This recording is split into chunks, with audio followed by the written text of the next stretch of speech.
Welcome everybody to the pre-application information session for the fiscal year 2023 Legal Assistance for Victims Grant Program, which you'll also hear us refer to as the LAV program. The Office on Violence Against Women, also called OVW, is convening this pre-application session to go over the FY 2023 solicitation for the LAV program. The purpose of this session is to provide information regarding the LAV solicitation. We will highlight a few key points in this presentation. However, it is not the intent, nor is there enough time for us to go over every aspect of the solicitation. For that reason, all applicants are responsible for reading the FY 2023 LAV solicitation and the OVW solicitation companion guide to ensure that they are submitting a complete application. LAV program staff cannot provide any feedback to applicants about the quality of their proposal or provide any information outside of what is presented in the solicitation. However, we will be available throughout the period that the solicitation is open to respond to any questions about application requirements. Please feel free to send those questions about the LAV solicitation to the LAV program email mailbox at ovw.lav@usdoj.gov or call the main line at 202-307-6026. We will also pause periodically throughout this presentation to answer your questions live. It will be helpful to have the LAV solicitation in front of you for a point of reference during this information session. You may take a moment now to open it if you have not done so already. Also, we will send these slides to you after the webinar, as Jonathan mentioned, so please do not feel that you must remember everything we tell you here. You may use the presentation alongside the solicitation and the companion guide as you prepare your application. Finally, please note that there will be a separate presentation discussing the LAV grant program's Expanding Legal Services Initiative next week. The Expanding Legal Services Initiative, or ELSI for short, is intended to assist organizations that do not currently offer in-house legal services by providing them with resources and funds to establish a legal program. The webinar will be held next Thursday, January 19th from 2 to 3:30 p.m. Eastern Time. If you are interested in joining that presentation, please contact the LAV unit by email, which again is ovw.lav@usdoj.gov. On the cover of the solicitation, please note that final applications are due by 9 p.m. Eastern Time on Thursday, February 21st. Please also refer to pages 33 and 34 of the solicitation for more information on submission and intermediate deadlines. Note that OVW will not accept late applications, so applicants are strongly encouraged to begin submitting their applications at least 48 hours prior to the application deadline, and also to carefully review the OVW policy on late submissions, which can be found on pages 34 and 35 of the solicitation. OVW anticipates notifying all applicants of funding decisions by October 1st, 2023. Eligibility is mentioned on the cover of the solicitation as well on pages 11 to 14.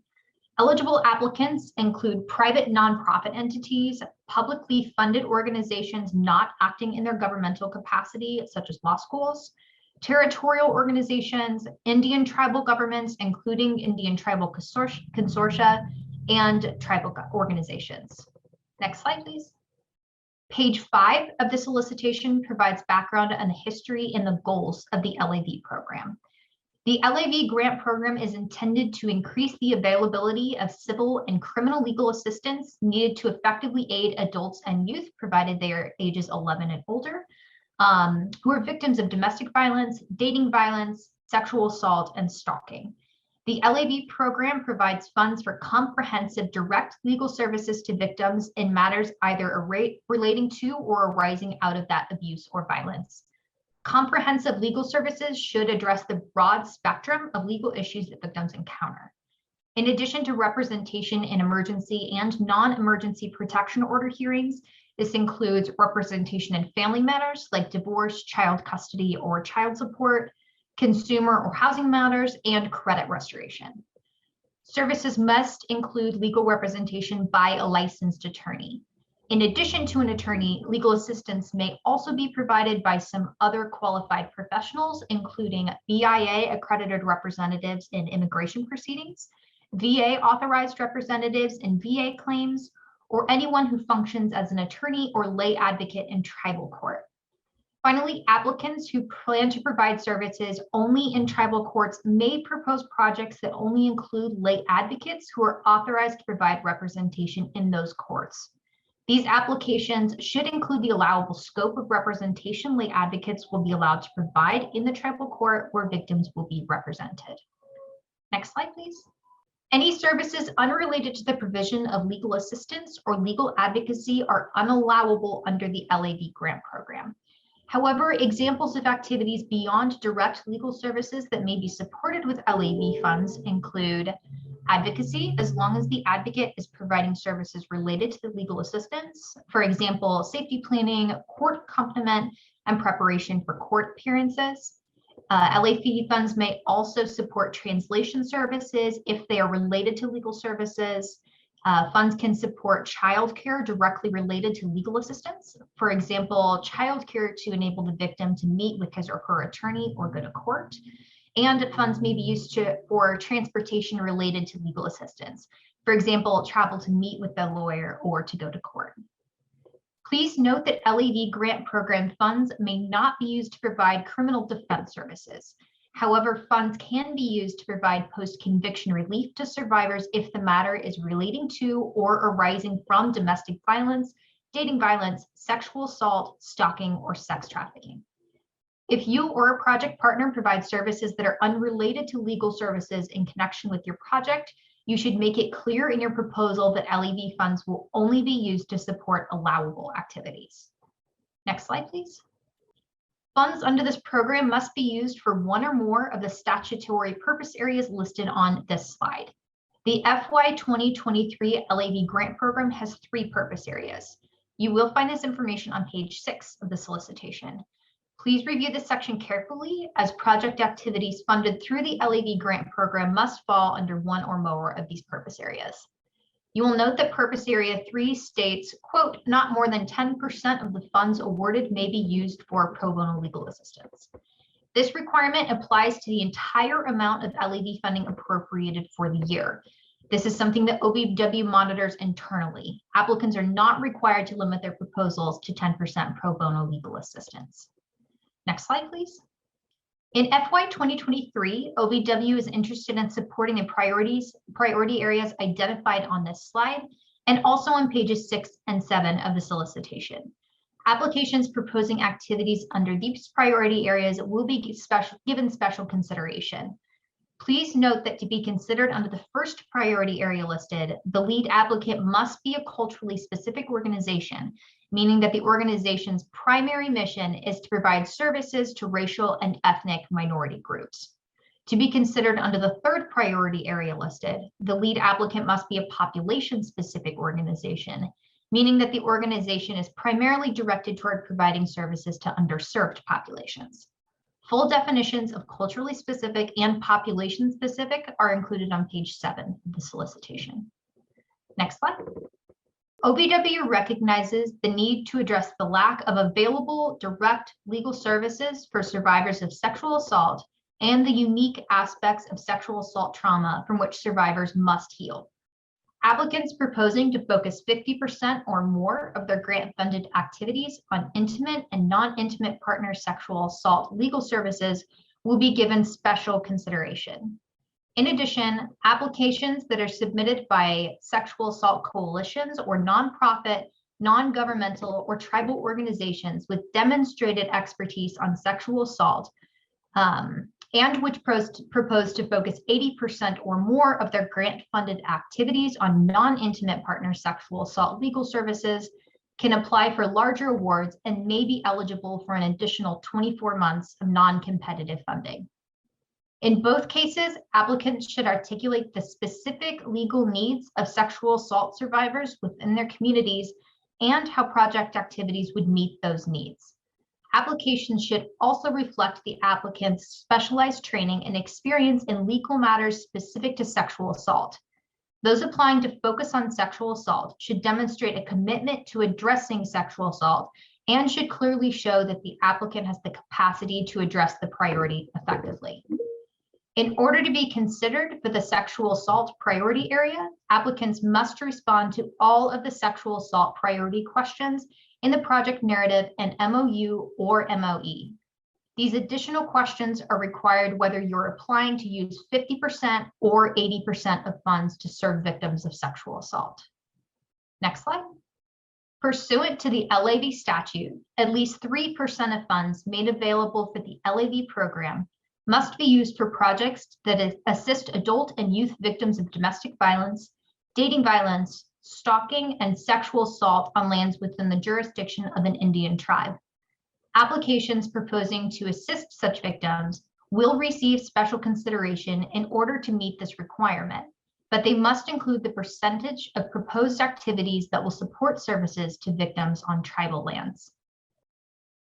OVW does not fund activities that jeopardize victim safety, deter or prevent physical or emotional healing for victims, or allow offenders to escape responsibility for their actions. Please refer to the OVW Solicitation Companion Guide for additional details.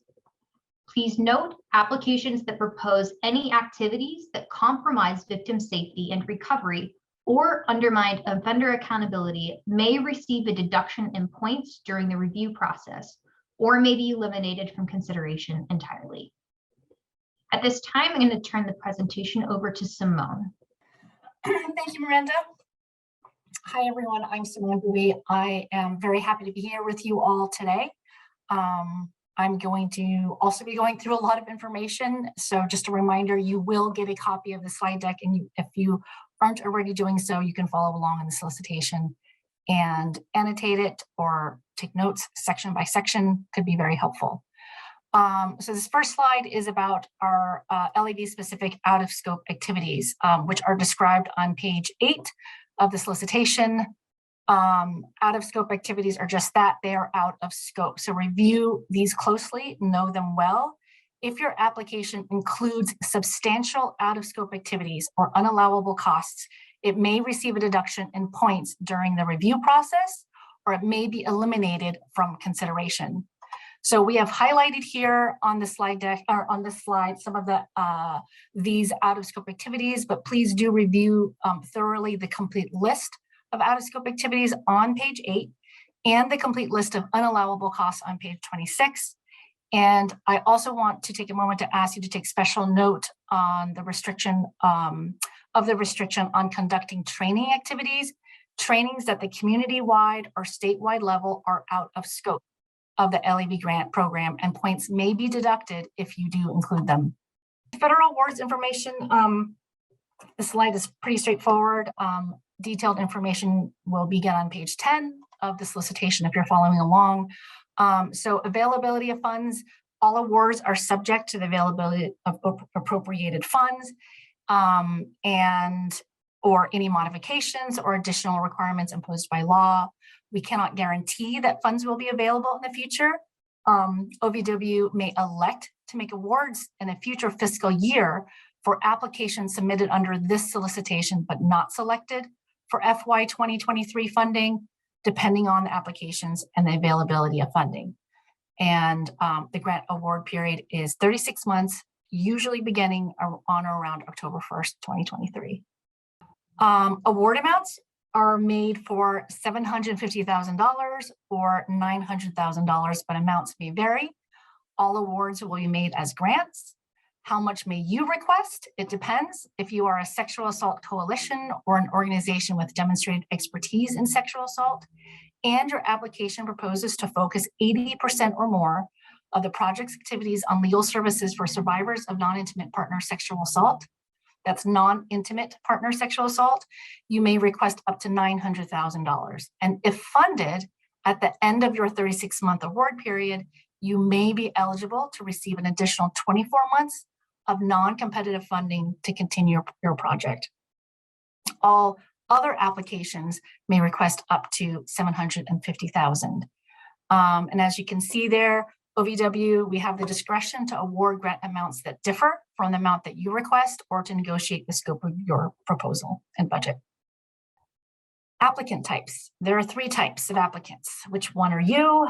New applicants. You are a new applicant if you have never received direct funding under the LAV program, or your previous LAV program funding expired on or before February 23rd, 2022.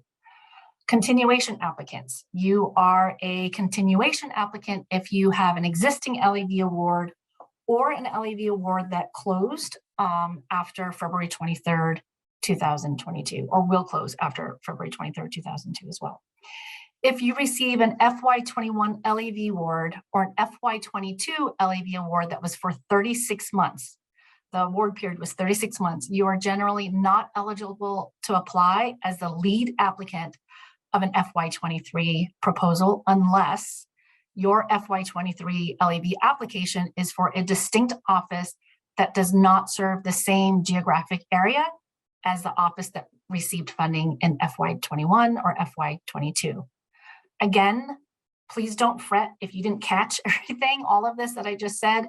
This is in the solicitation on page 11, and you can definitely refer to that.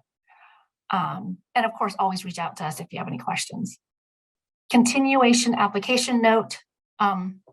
As noted on this slide, if you're a current grantee and you have a substantial balance of unobligated funds as of March 31st, 2023, and you don't have a sufficient adequate justification for that balance of unobligated funds, your application may be removed from consideration or you may receive a reduced award amount. And you can find more information about this on page 11. The last type of applicant is the non-competitive applicant, and you are a non-competitive applicant if you have an existing award that addresses the LAV sexual assault priority by focusing 80% or more of your grant-funded activities on legal services for survivors of non-intimate partner sexual assault. So all organizations eligible as a non-competitive applicant have already been contacted by the LAV unit by email. And if you did receive an email indicating that you are eligible, please do carefully review the solicitation. Be aware that some application requirements reviewed in this webinar today will differ from the requirements that you will need to comply with as a non-competitive applicant. So please read those carefully. So I'm going to pause here so we can answer some of your questions. Miranda, I'll give it back to you. Thanks, Simone. We do have a few questions in the chat. The first one is, since funds can be used for relief for victims of sex trafficking, can they be used to provide legal assistance to victims of sex trafficking?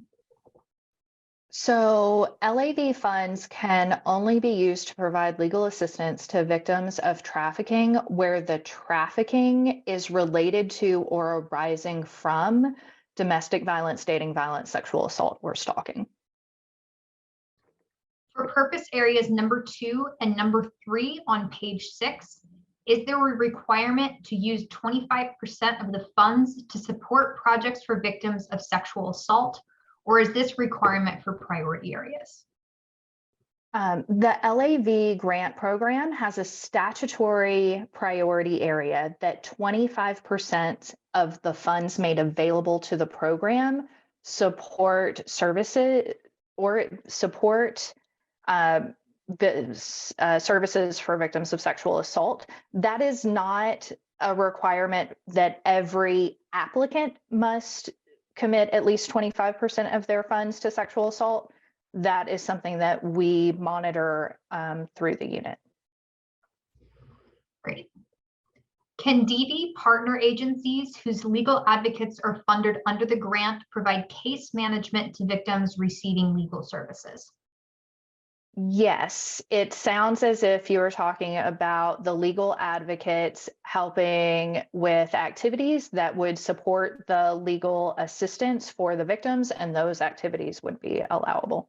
The next question is asking for us to provide a definition of advocacy services. I will need to research that and come back to that in the next Q&A. I believe there is at least one statutory definition, but there's victim advocacy and there is legal advocacy. And those definitions could be slightly different. The next question, does serving low-income individuals fall into the definition of a population-specific organization? That is also something I will need to verify. I don't believe so, but let me verify the definition of population-specific to make sure that that is accurate. Next, if a lead applicant who has never had an LAV grant is partnering with another nonprofit legal aid provider who has a current LAV grant for another part of the state, is this allowable? Can the lead applicant request the max amount for their priority area? Yes, you can. A lead applicant can have a project partner who has a current LAV grant, but work closely with your project partner while you are developing your application to ensure that the services they are providing or the geographic service area that your partner will be providing services in does not overlap with their current LAV award. Thank you. Next, what is the funding level for sexual assault focused organizations that serve over 50% sexual assault, but less than 80% non-intimate partner sexual assault? It would still be $750,000. For purposes 1 through 3, is there a requirement that 3% be used on lands within the jurisdiction of an Indian tribe, or is this a statutory priority? The 3% is not a requirement for applicants. It is a requirement for the LAV grant program as a whole, as set forth in our statute. Great. This next question is about training, and the person is asking, what about training for provider staff on things like referral mechanisms, or on providing culturally responsive or trauma-informed services? Is this also out of scope? So LAV grantees are allowed to use funds to train their internal staff or their project partner staff in ways that help support the grant funded project. Next, can you define or give an example of a multi-service organization? Could it be an organization that only provides immigration legal services through different programs? Generally, when we're thinking of multi-service organizations, we're thinking of a variety of organizations that might do many different things. So there could be a DV shelter or some other DV victim services. Maybe there are some other community-based services that aren't necessarily strictly related to domestic violence or sexual assault. I think I would need a little more information on what you mean, what the second question actually is getting at. So basically what I need to know is when you're saying that an organization that only provides immigration legal services through different programs, does that mean that you have different divisions within your organization that focus on different immigration needs, or are you working with other programs in your community? Vanessa Perez submitted this question. You can either chime in the chat with an answer, or we can unmute you so you can explain out loud if you're still there. Let's actually come back to that question to see if Vanessa does chime in the chat or let us know that she wants to be unmuted. Next, we are going to take a question about defining non-intimate partner. This person is just asking if there's a specific definition available. When we're discussing non-intimate partner sexual assault, we mean any sexual assault that is committed by someone other than the victim's intimate partner. Great. And Vanessa did chime back in the chat. She said, yes, exactly that's what we provide, immigration legal services through different programs. And just as curious for your response. Hi, yes. So we do provide immigration legal services through like a detained adult program, through shelters for children, but we don't work like with other community-based programs. Okay. So you're probably asking the question with regard to the fact that like a multi-service organization can be the required partner as long as there's a subdivision that is focused on serving victims of domestic violence and sexual assault, that you would fit into that. As long as one of your programs has the mission or purpose to serve victims of domestic violence or sexual assault. Great. Okay, the next question is, can an organization apply if they cannot provide representation in family court, but can refer clients to representation? So an organization can apply who is not providing direct representation. And I don't know if you're providing other representation services from your question, but you would need to have some partner on the project, whether it be the lead applicant or an MOU partner, needs to be able to provide direct legal representation. Depending on the type of project you have, would depend on if your project includes family law matters. Thank you. Okay, the next person is asking whether the allowable activities, not unallowable activities, are listed in the solicitation. There is not a list of specific allowable activities. The LAV grant program is established to support legal assistance, and all activities that are funded through this award must be in support of that legal assistance. Great. Next, someone has asked whether the $900,000 amount is only available to new applicants. I understand the confusion. So it is most likely that is going to be a new applicant, and it's most likely going to be a new applicant because the organizations who would apply to continue projects that are serving 80% or more non-intimate partner sexual assault are likely organizations that are eligible for non-competitive funding. It is possible that a continuation applicant who is not eligible for the non-competitive funding, who maybe didn't address the 80%, wasn't doing 80% non-intimate partner sexual assault services under their last award, decides to apply under that, they would be able to apply under that priority area as long as you're applying to support that, so that 80% of your funds would support legal assistance to victims of non-intimate partner sexual assault. Great. Next, the question asks, the no community-wide training provision allows for limited training to pro bono attorneys, grantees, and project partners. If you are an organization that contracts with attorneys at low bono rates for survivors, is training for these lawyers also prohibited? You are allowed to provide training to any attorney who will provide services as part of your grant-funded project.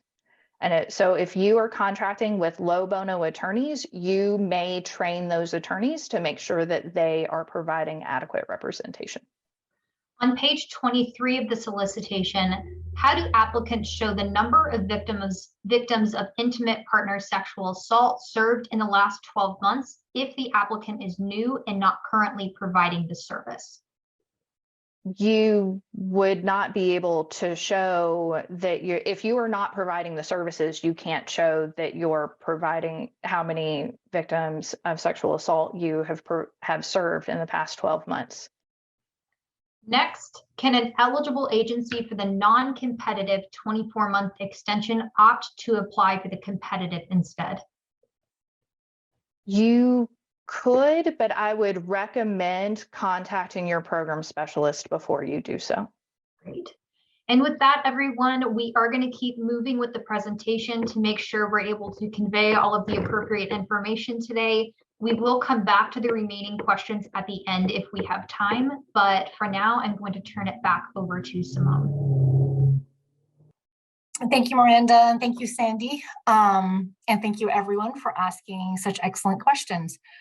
So this next slide, we're talking about required partnerships, and this information can be found starting on page 14.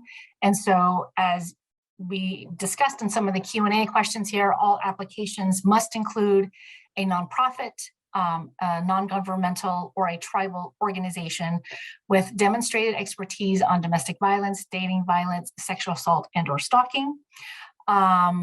The organization serving as the required demonstrated expert on these 4 VAWA crimes may be a larger multi-service organization that provides other community service, but has a distinct or designated division or program that focuses on serving survivors of domestic violence, sexual assault, dating violence, and/or stalking. So we're getting right to the heart of that question.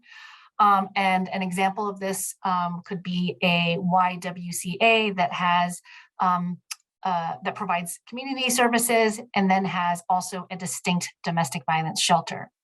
So if you as the lead applicant do not have the required demonstrated expertise on domestic violence, sexual assault, dating violence, and/or stalking crimes, then you must have an MOU with a partner who does.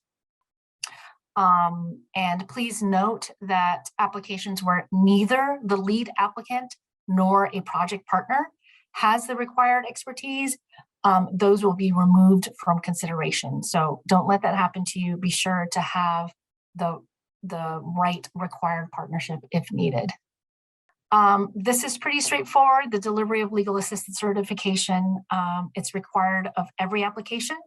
And again, pretty straightforward. And you can see page 13 and 14 of the solicitation for more information as to what needs to be included.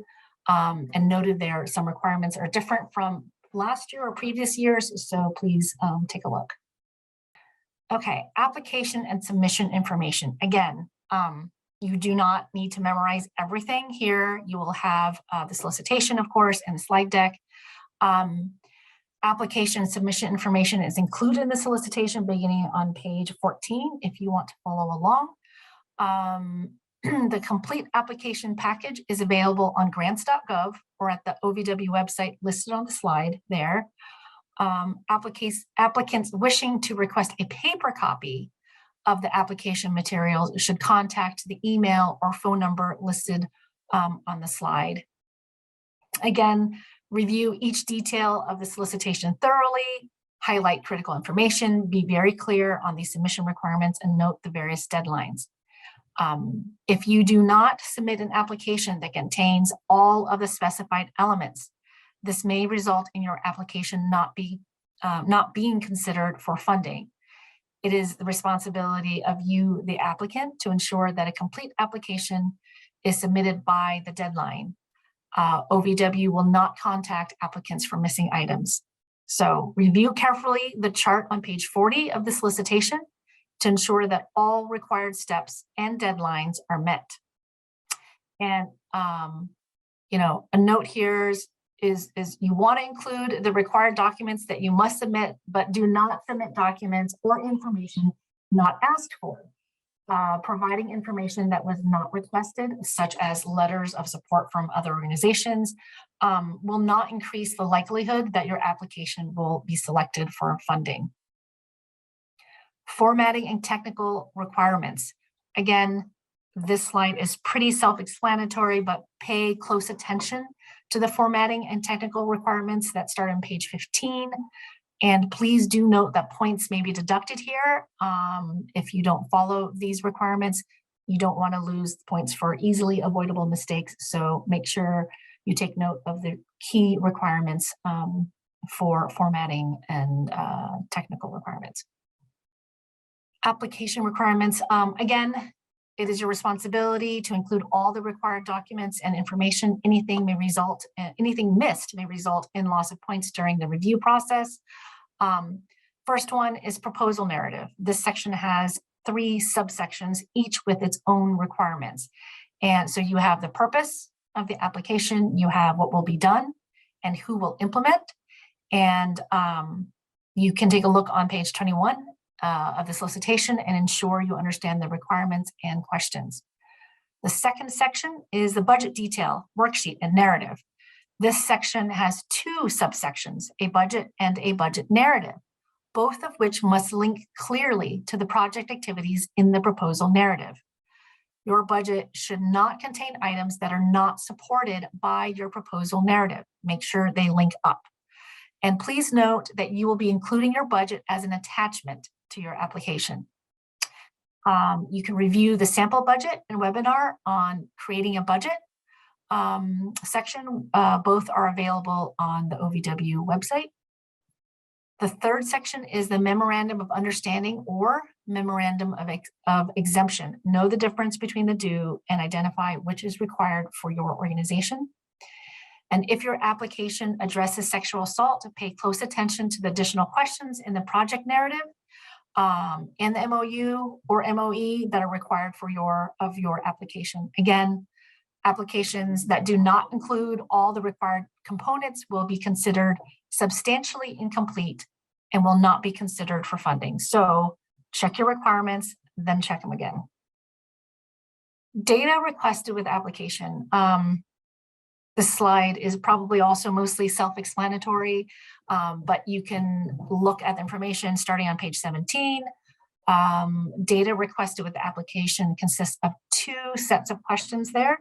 The summary data sheet and the pre-award risk assessment, and you will submit both as attachments to your application. These are not scored, but are a required element of your application. Again, a list of the questions for each of these 2 items starts on page 17 of the solicitation. Proposal abstract.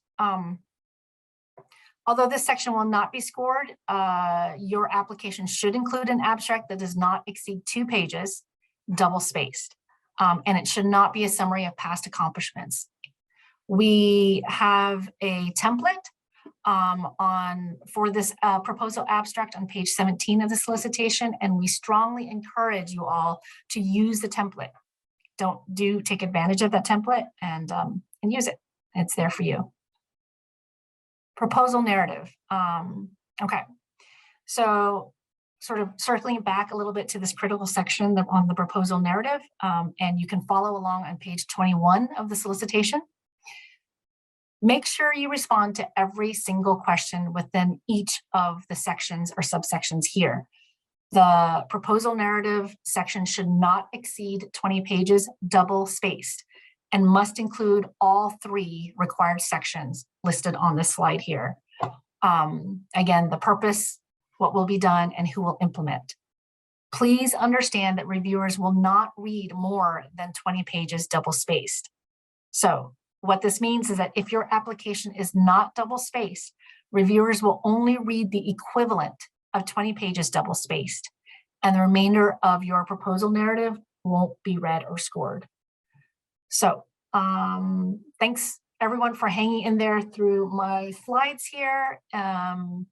We'll have an opportunity to answer questions in a little bit, but for now, I will turn it over to my LAB colleague, Maria Flores, who will continue with budgets. Okay, hello everyone.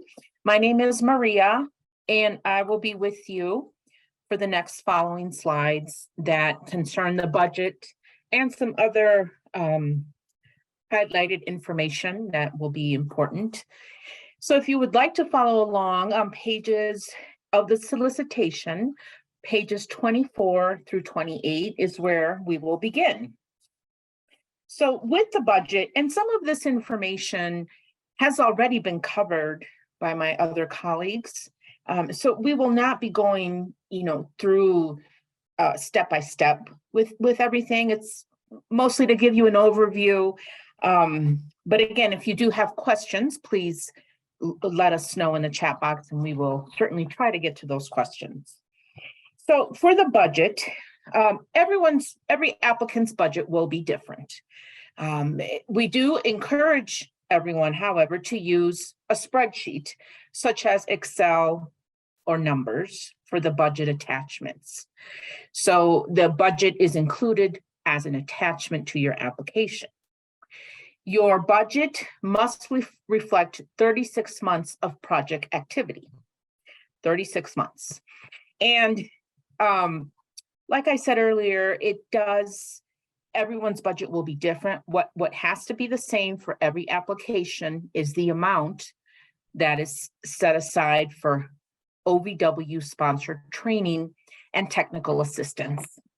So it is $12,000 for organizations within the 48 continuous states, the lower 48, and $18,000 for organizations located in the territories, Hawaii or Alaska. And that is throughout the 36 months. That is not per year. You may budget expenses in excess of that amount if you are planning to attend relevant non-OVW sponsored conferences or training. But please note, you will need to request permission to attend. So with that, we're going to go to our next slide. We work in conjunction with the Grants Financial Management Division, also known as GFMD. And these are some issues that, well, I shouldn't say issues, but this is some information that they want us to highlight that they have seen in previous years, where sometimes they get glossed over in the application, which could cause a delay in processing your application and also may cause a reduction in points. And so when we're talking about the single audit, the threshold and fiscal year, that is explained on page, if we go to 17 of the solicitation. And along with the pre-award risk assessment, one of the things that we would like to point out is that sometimes these questions it'll be a two-part question. And what has been common in the past is one part of the question will be answered, and then the other part will be, for whatever reason, it's not answered. And so that's where the delay is caused. So if you look on page 18 of the solicitation, and I'm just going to give you a brief example. When we have number 9 for the pre-award risk assessment, the question is, does the applicant have policies and procedures in place to manage subawards and monitor activities of subrecipients as necessary to ensure that subawards are used for authorized purposes, so on and so forth. And so an error that we can see is someone will say yes, but not list what those policies and procedures are. So please be aware of that. Again, to make sure that you identify the multiple parts and answer each question. The resources that you see on this slide are very helpful in assisting you if you find yourself stuck with anything as far as the budget is concerned. As Simone had mentioned, if you forget some of the information that is being reviewed today, these are some great resources available, put together by some wonderful, smart people. And I was reviewing one of the links here today, the budget guidance, and it's very, very helpful, and it will be useful to you as well. And these slides will be provided, and you will have all those links available to you. And if you forget, you can also go to the OVW website as well. So the next slide. Here is the contact number for GFMD. They are available to assist with general questions. Once you are processing and going through the application and finding you need some clarification on certain aspects of the budget, they are happy to assist, again, with general questions and not anything specific that may give the appearance of giving someone an advantage. So keep that information in mind there for you. And then for the next slide. So we already went over this a little bit with Simone when she talked about the MOU. This is coinciding with the solicitation page number 29. So the information on the solicitation, when you look at page 29, these are the MOU or the MOE are part of the supporting documents. Those have to be included with the application. The solicitation clearly identifies 7 areas that must be clearly identified with that MOU. And if we go to the next slide, okay, this is the memorandum of exception. Again, if in doubt, please always refer to your solicitation. Everything is explained in there. It may not be very clear. And if if it's not clear, you can always reach out and ask for questions. It identifies what must be clearly stated if an organization, a lead applicant, will be submitting an MOE in lieu of an MOU. And there are, again, specific identification that will help you to understand if you can apply as an MOE. So again, that is on page 30 of the solicitation. So keep in mind that if you do submit an MOE and you don't meet the criteria as listed, the application may be removed from consideration. Okay, next slide. This is some additional required information that will be included with the application. And as you can see here, everything is listed and it coincides with page 30 and 31 of the solicitation. Again, so everything is listed so that you can go through step by step to make sure that you include all this information with the solicitation. So again, these are just standard information like the DOJ certified standard assurances, and those come from regulations and certain parts of the application that are required. And if we go on to the next slide, this is also on page 38 of the solicitation, which is the federal civil rights law. So your application must comply with applicable federal civil rights laws. And you must include funds or other resources in your budget. So this is applicable to the budget to ensure, for example, if you have individuals that you will be serving that have disabilities, are deaf or hard of hearing, persons with limited English proficiency, that your budget will cover those resources that you will need. So if you need to have an ESL person interpreting or translating, then you can reflect that in your budget. Okay, and the next slide. We are going to pause for a moment for any questions. Thank you, Maria. We are going to go ahead and start looking at the chat again to answer your questions. And just as a follow-up to the previous Q&A session, Sandy did post definitions of both victim advocate and underserved populations in the chat. Before we move on to new questions, Sandy, was there anything you wanted to add about those 2 definitions? So the underserved population, low income would not be included. It doesn't fit within the statutory definition of underserved population. Great, thank you. Okay, we're going to jump right in. The first question is, could you talk about what you look at when deciding whether an attorney participating in the project would be considered a subawardee or a contractor? So generally, an individual would be contracted for services, and an organization could be a subcontract or a sub-award. The difference between a contract and a subaward have to do with the scope of work and what the organization is doing on the project. And that there is, let me check on the questions that you go through. That is actually a GFMD question. So let me see if I can get some information from them on that. Perfect. Awesome. Deborah asked a question about the information session for the new legal assistance program. She's talking about the Expanding Legal Services Initiative. Again, that webinar is next Thursday, the 19th from 2 to 3:30.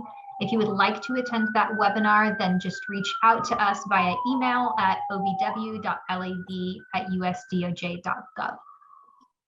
Next, Kate asks, on page 7, the definition of culturally specific says primarily directed toward racial and ethnic minority group, but it does not specify organization.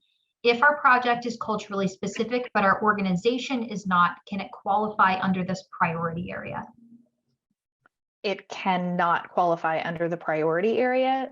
There's a statutory definition of culturally specific, but not necessarily culturally specific organization. We are funding organizations who, like, as their mission, are serving those culturally specific communities to fund under this priority area. Thank you. Next, can a DV service provider apply on its own without another partner? As long as you meet the requirements in the MOE and are able to show that you have provided legal services to victims, either through attorneys that your organization hires or through contracted attorneys. Great. If the organization has the required expertise, do they still need to apply with a partner? Very similar question. As long as your organization meets all of the requirements for the MOE, you do not have to have a partner. But if your organization does not meet the requirements to submit an MOE, you need to have a project partner. Great. Do you strive for geographic distribution of the funds? We do look at geographic distribution. Great. If we have the required expertise as a domestic violence agency with the legal services department, can we also add a partner pursuant to an MOU to provide a wider range of advocacy to victims? Yes, you can. And I believe the second part of that question included having both an MOU and an MOE. You would only submit the MOU. If you have a project partner, you only submit an MOU. Great. Next, are the risk assessment questions to be answered only based on the specifics of this application? The risk assessment questions are about your organization as a whole. Next, is the summary data sheet new this year? This person believes it was required in 2020, but not last year. Or did the name change from a document from last year? And then this person also has a second question, but we'll answer the first one first. The summary data sheet questions were included in last year's solicitation as the data requested with the application. Great. The second question this person has is the summary of other federal funds the same as last year's applicant disclosure of duplication and cost items? Yes, it is. Great. Next, just to confirm, we can submit a budget simply using an Excel spreadsheet. You can. The spreadsheet will need to include both your line items and calculations and also the narrative to support those line items. Okay. Next, so you want the budget included as an attachment and we do not have to enter the budget into Just Grants? That is correct. We are not using the web-based budget in Just Grants this year. Next, does the budget need to include $12,000 for the 36-month period for the primary applicant and its partners? The $12,000 is total for the award for the full 36 months. It is the minimum. You can budget more than that. And you can divide it between the lead applicant and project partners as you and your partners deem fit. Perfect. This next person also has a few questions. The first of which is, do you prefer the application as a total of 3 years or broken out year by year? We're looking at a 3-year budget. Some organizations break that out by a year, but we're looking at the total 3 years. Great. Next, this person asks, in the past, OVW prohibited costs for GAL fees, child custody experts and such. Is this still the case? I want to go back to the last question real quick. It is preferred that you do not break out your budget into individual years, that you do one 3-year budget. Great. And I'm sorry, repeat the last question one more time. No problem. In the past, OVW prohibited costs for GAL fees, child custody experts, and other such things. Is this still the case? So you can, your budget can support required things. Lauren, would you like to speak to the GAL question? Let's come back to that question at the next break. That sounds great. Lauren said that she had a bit of trouble unmuting Lidos, just so that he knows. Let's see, the next question is it acceptable for an experienced SA or DV service provider to apply for both LAV and the extended LEV funding opportunities if we have not provided the legal services before? How does OVW do that? You can apply for both, but you can only be funded under one. Great. Next, if we are entering the, actually, to clarify, Sylvie, you asked a question about entering the budget in just grants. Since the budget is an attachment this year, it's not entered into just grants. That question is perhaps outside of purview, but I'll review it in just a moment. Next, also, will today's questions and answers be posted somewhere or shared? Let's come back to that. Great. Okay, are financial audits required to apply? That is a grant not to apply. Great.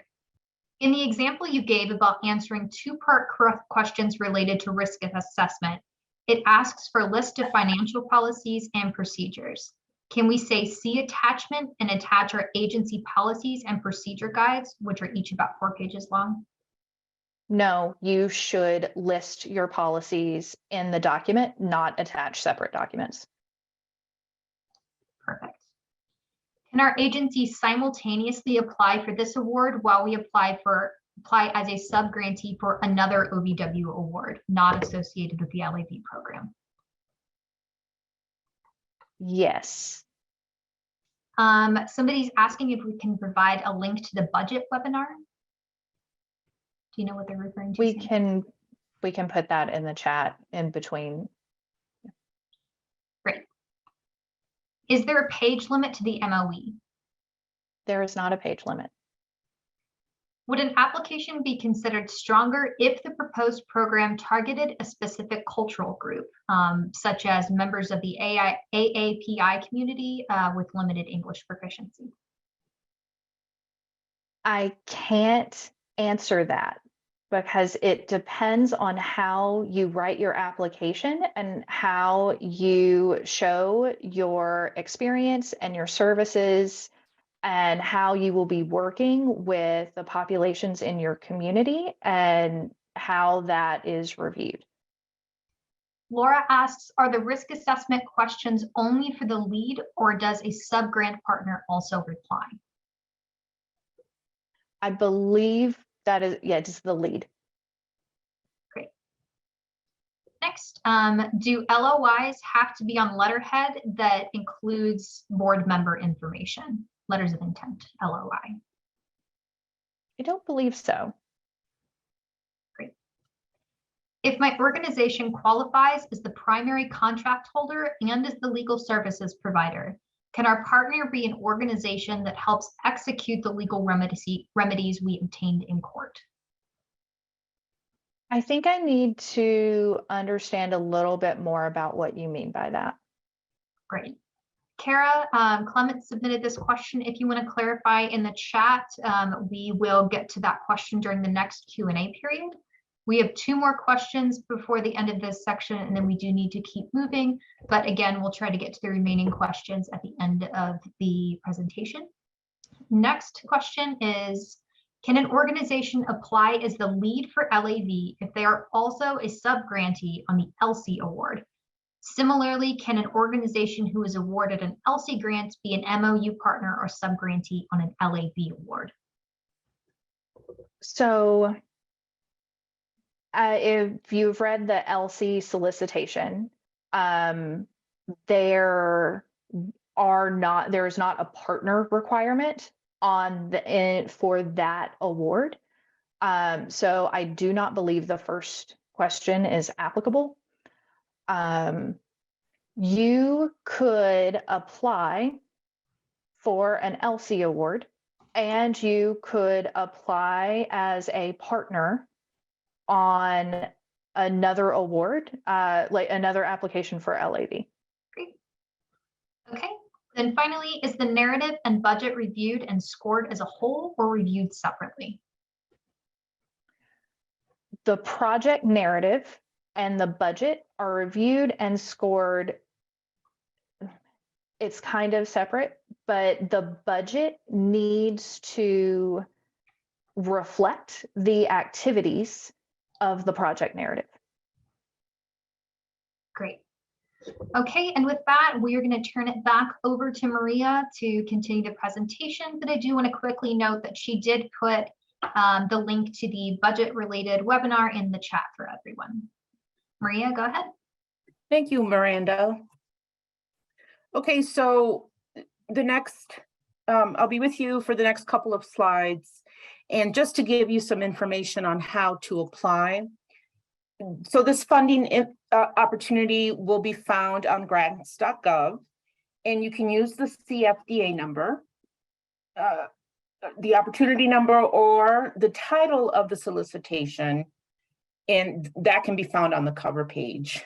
So there is a 2-step process that have significant differences from the process prior to 2 years ago.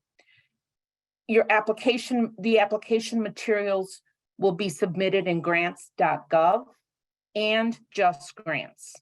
Again, that's grants.gov and Just Grants. So we recommend starting the application process, even just the grants.gov part and Just Grants registration process, as soon as possible to allow yourself some time to learn the system. So if we go to the next slide, this is just a continuation again of how to apply. You can find this information on the solicitation pages 32 through 35. So again, and we've been stressing this throughout this presentation, is to read the solicitation carefully and again, understand all the steps that are required to submit the application. So pretty much it comes down to just attention to detail so that your application can be complete and you can get the maximum points possible.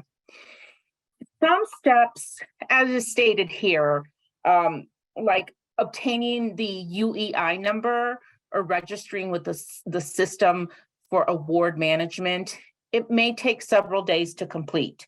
So this is why we stress starting as early as possible. So that way, you know, your dates, you can keep up with the dates. Okay, so next I'm going to turn it over to Hannah.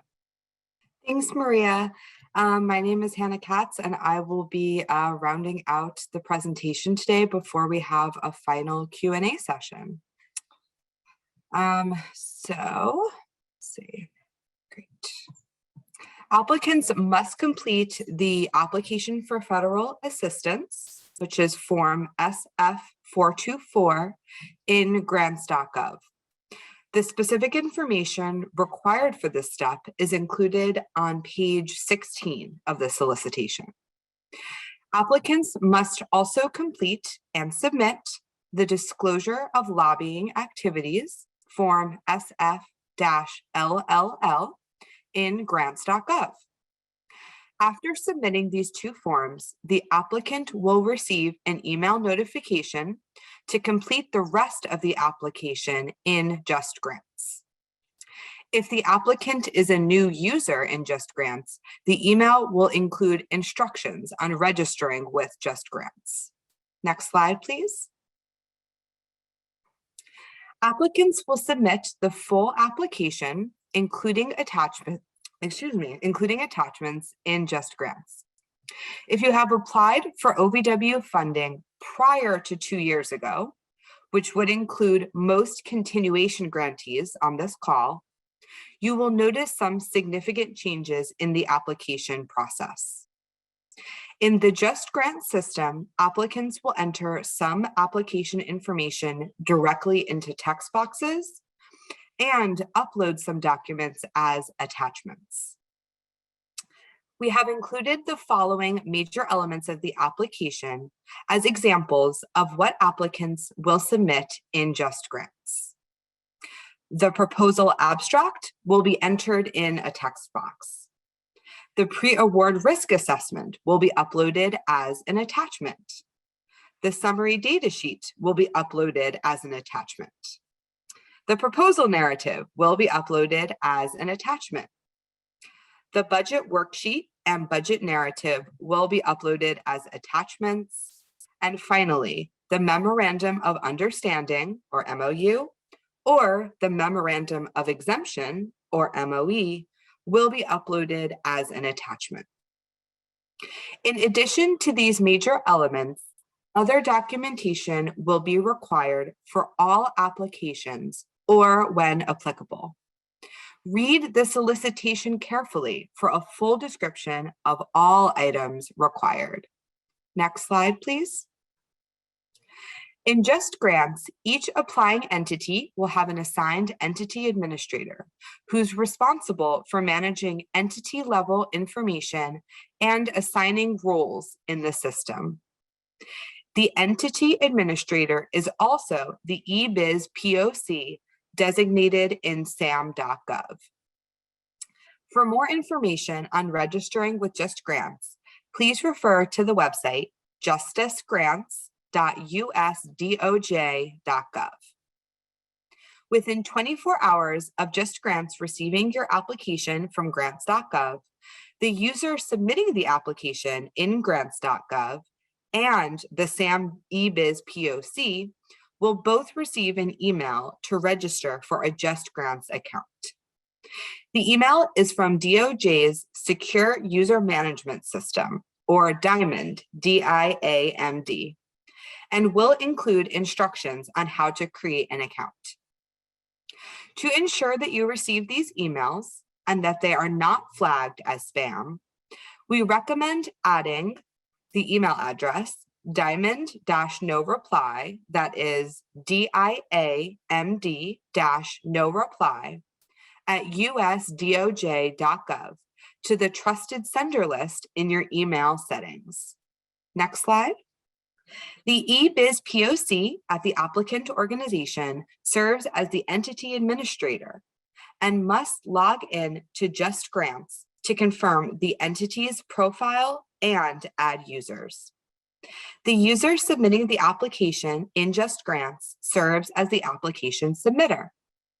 Within minutes of completing their Just Grants account registration, the application submitter and the entity administrator will both receive an email from Just Grants with a link to the application that was started in grants.gov.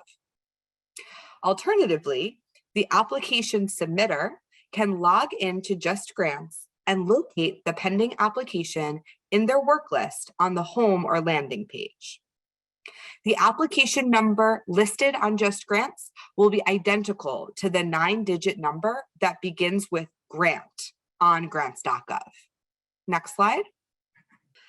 Each lead applicant must have at least one authorized representative designated on Just Grants. An authorized representative is an individual with documented authority to sign an agreement with the federal government.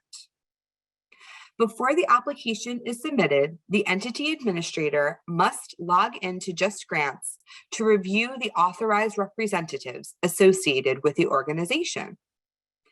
If an authorized representative does not have a Just Grants account, the entity administrator will need to invite them to register.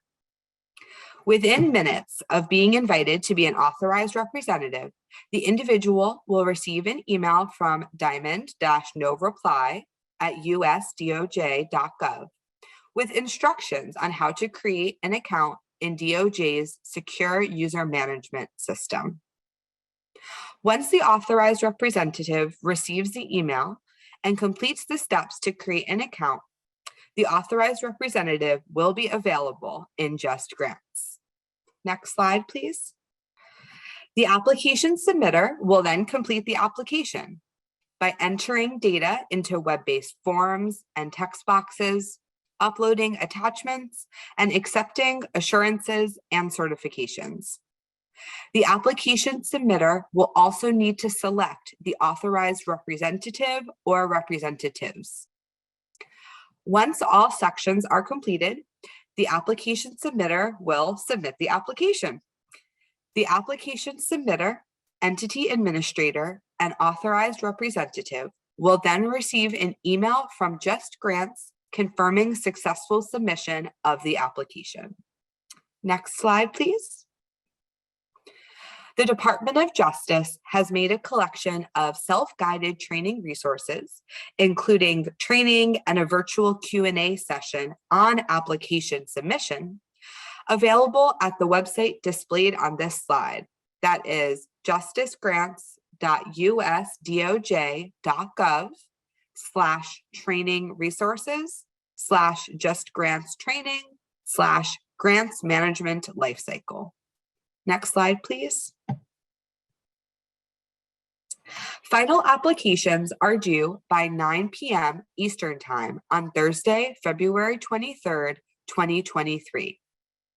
Please carefully review the How to Apply and Submission Dates and Times sections on pages 33 through 34 of the solicitation for applicant actions with required deadlines and for OVW's policy on late submissions. Submitting the application components at least 48 hours before each deadline, that is grants.gov or Just Grants as applicable, will enable applicants to receive notice of a failed submission and provide an opportunity to correct the error before the applicable deadline. Next slide, please. Applicants should only submit one application per program. If an applicant submits multiple versions of an application, OVW will review the most recent version submitted only. Next slide, please.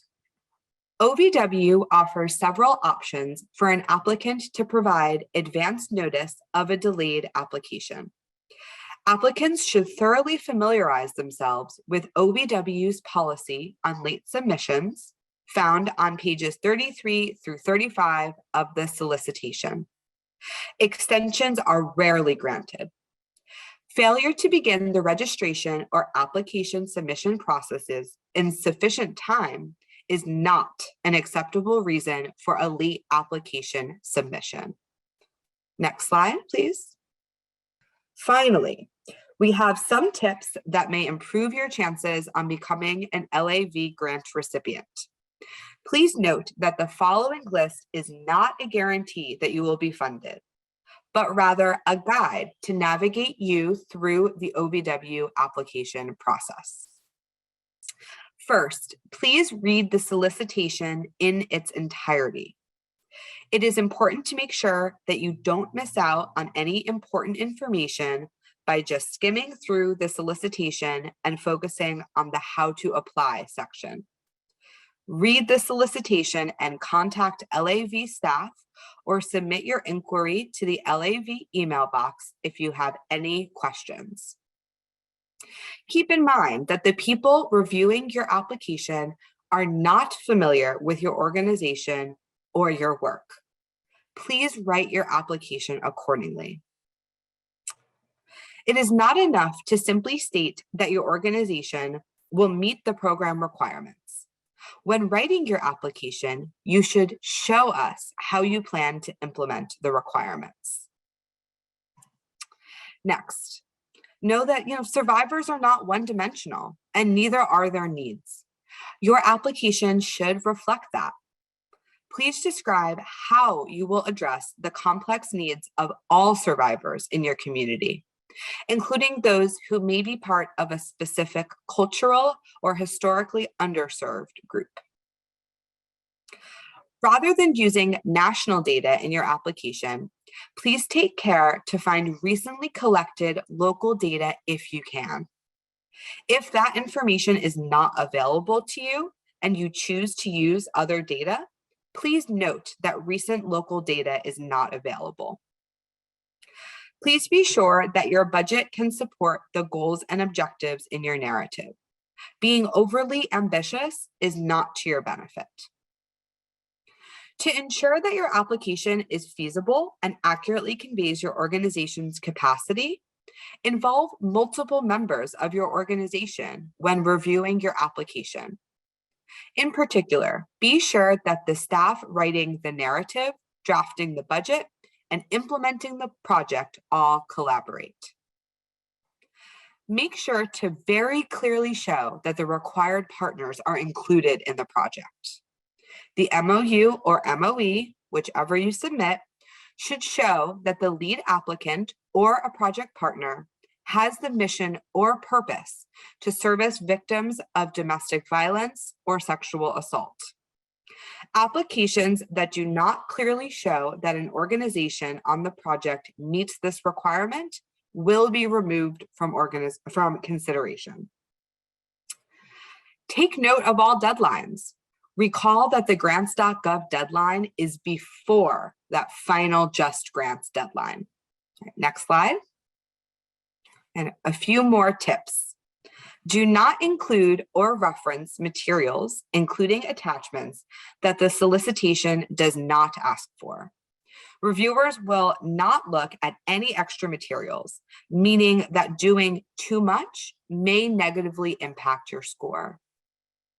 Please demonstrate your expertise by showing us what you do, not copying and pasting language from the solicitation. We want to read about the great work you do in your own words. Do not go over the budget cap. Be very careful to follow all formatting and technical requirements.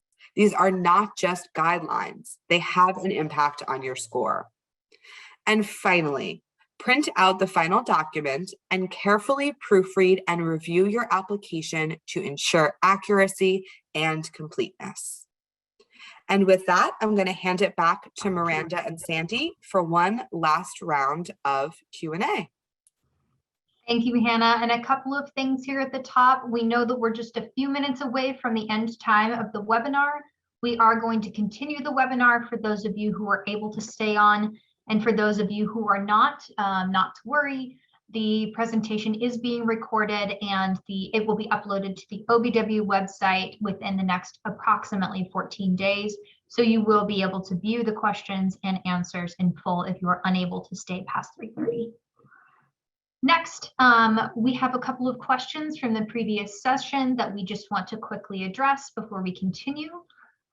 First, Gail asked a little bit about prohibited costs for GAL fees and child custody experts.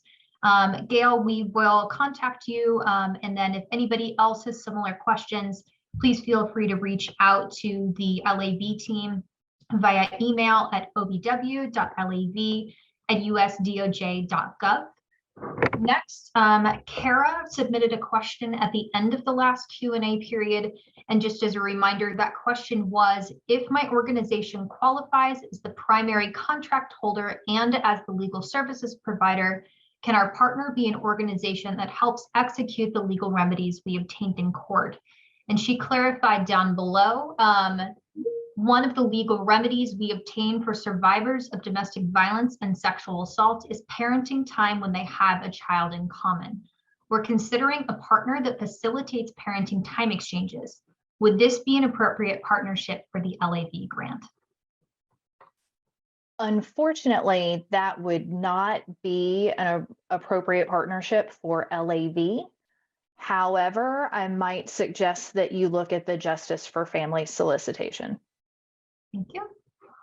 Okay, the next question is from Susan. She asks, is the pre-award risk assessment an official form or one that applicants need to create as a separate document? That is a document you will create. Great. Next, for SFLLL, do we need to report lobbying done on the state level? We need a little bit more information to answer that question. Great.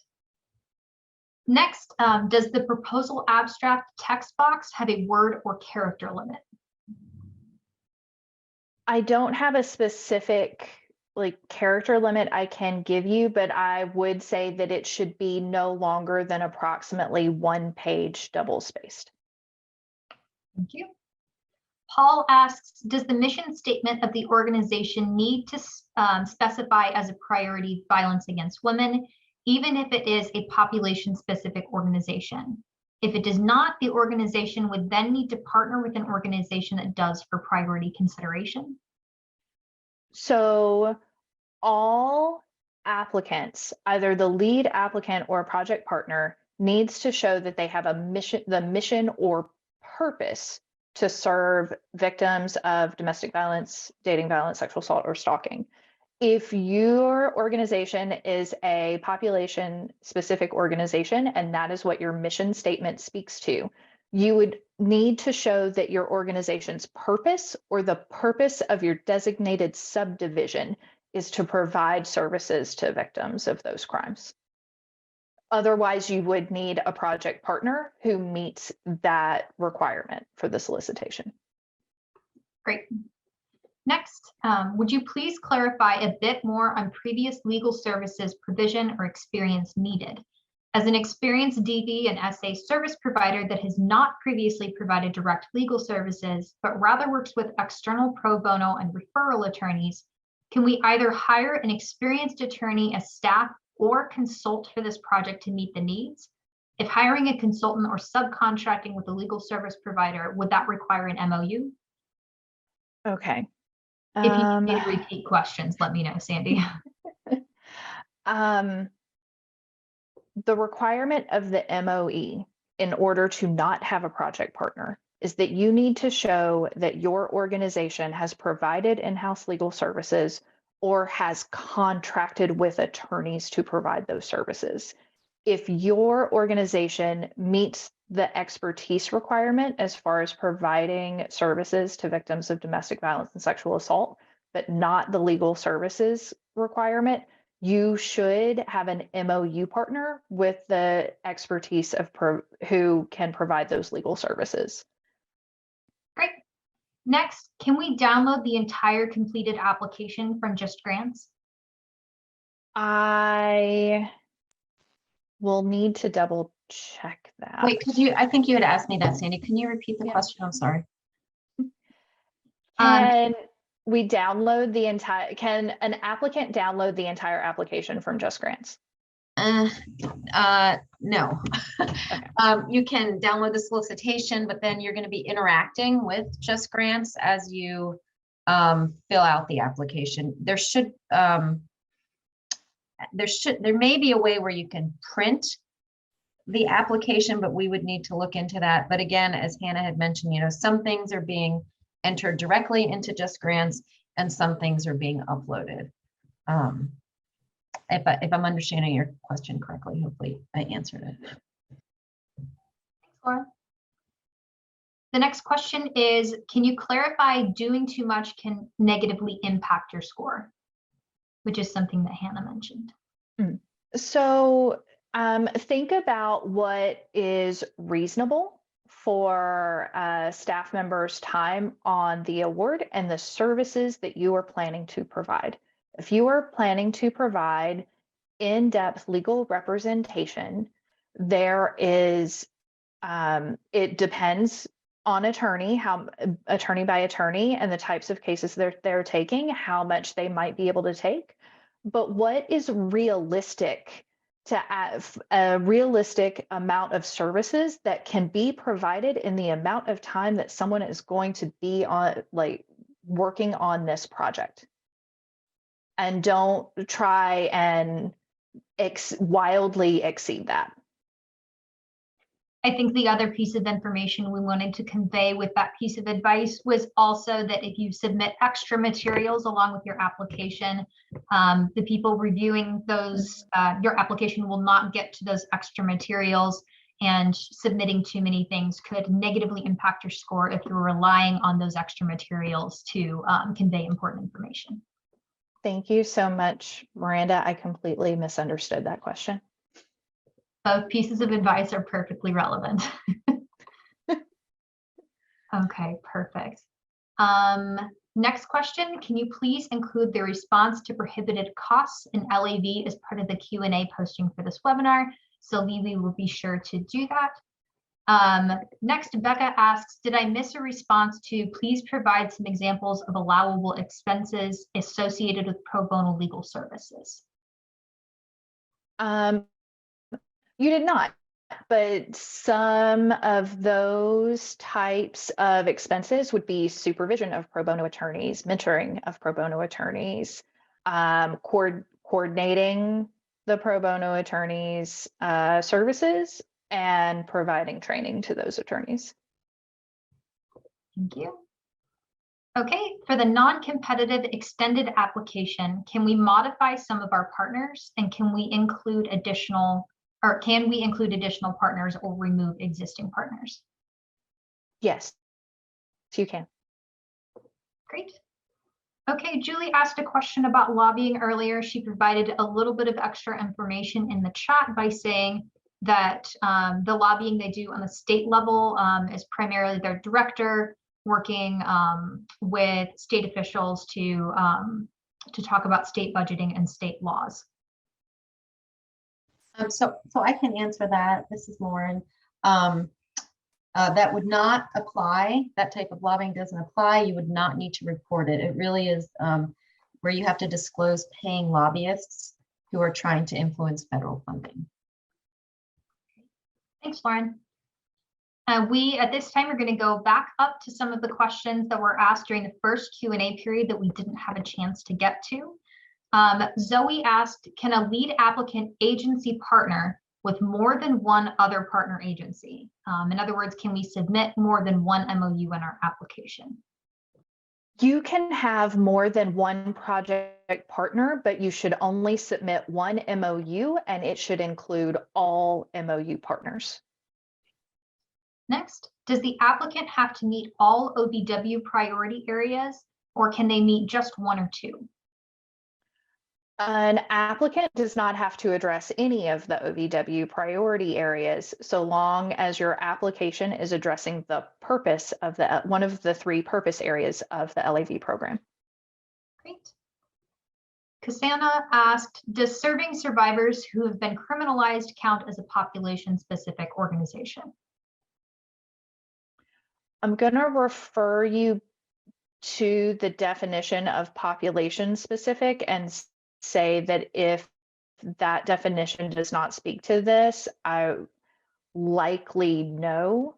But we can also, we can double check on that and follow up with you if you make sure that we have your email address. Great. Is the execution of legal remedies received by the court included under allowable costs? I need additional information to answer that question. Great. Next, this is a quote from the solicitation. Underserved communities, particularly LGBTQ and immigrant communities, in reference to population-specific organizations, I believe.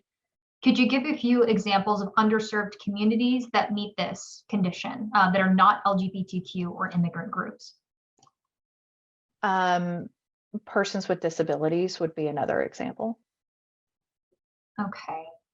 And then Pat just wants to clarify that the multi-service agency can be a lead agency. Yes, they can. Great. Next, can we give a couple of examples of eligible expenses under pro bono legal services? We just addressed that a few minutes ago. Correct.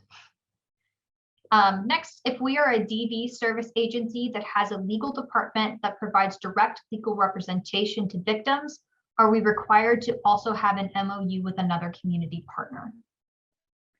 So if you can demonstrate that the mission or purpose of your organization is to serve victims of domestic violence and that you have experience providing legal services through attorneys that you hire at your organization, you can submit an MOE in lieu of an MOU. Gail asks, can a continuation grant expand to new geographies or new areas? Yes. Great. And then the opposite question, the answer is also yes, if you would like to shrink your service area. Can we talk about what we look at when deciding whether an attorney participating in the project would be considered a subawardee or a contractor? So I believe we got to this in the second Q&A. I did not fully answer it. And I think what I am going to recommend that you do, Julie, is email this question to GFMD. Their email address is currently up on your screen, and they are really going to be able to provide you with the best answer to this question. Great, thanks, Cindy. Okay, the last question from the previous Q&A period, or the first Q&A period, is on page 7, the definition of culturally specific says primarily directed toward racial and ethnic minority groups. Actually, excuse me, we actually did answer this question. We addressed this question. Yes, that's correct.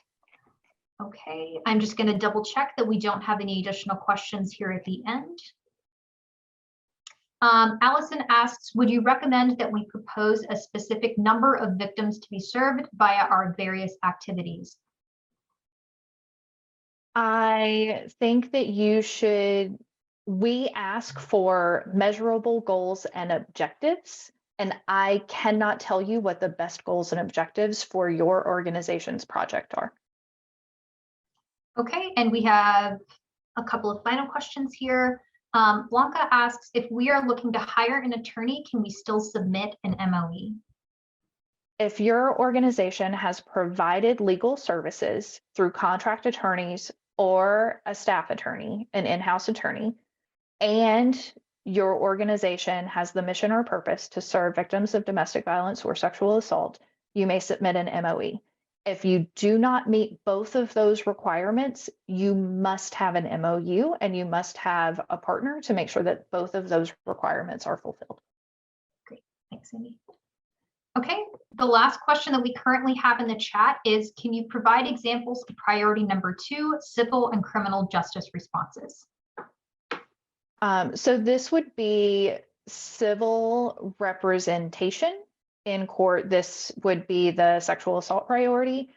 For sexual assault or domestic violence, you can also provide advocacy to a victim where the abuser or perpetrator is undergoing criminal prosecution for the crime against the victim.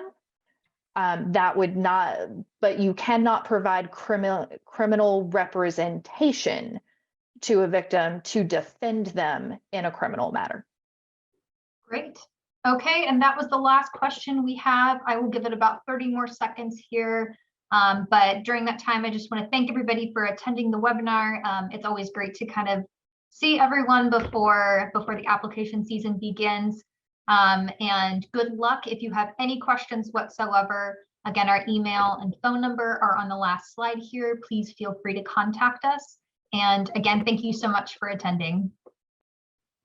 We do have one more question in the chat for those hanging on. Sandy, can funds be used to cover immigration application fees?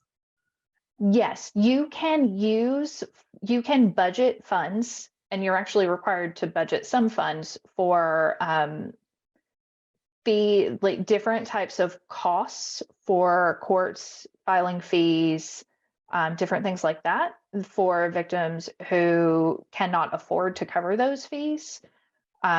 As long as the expenses you are including in your budget are directly related to the legal representation, that is almost always going to be allowable. Great. Thanks, Sandy. Okay, and that was officially the last question. We promised this time. Thank you, everyone. Again, good luck with your applications.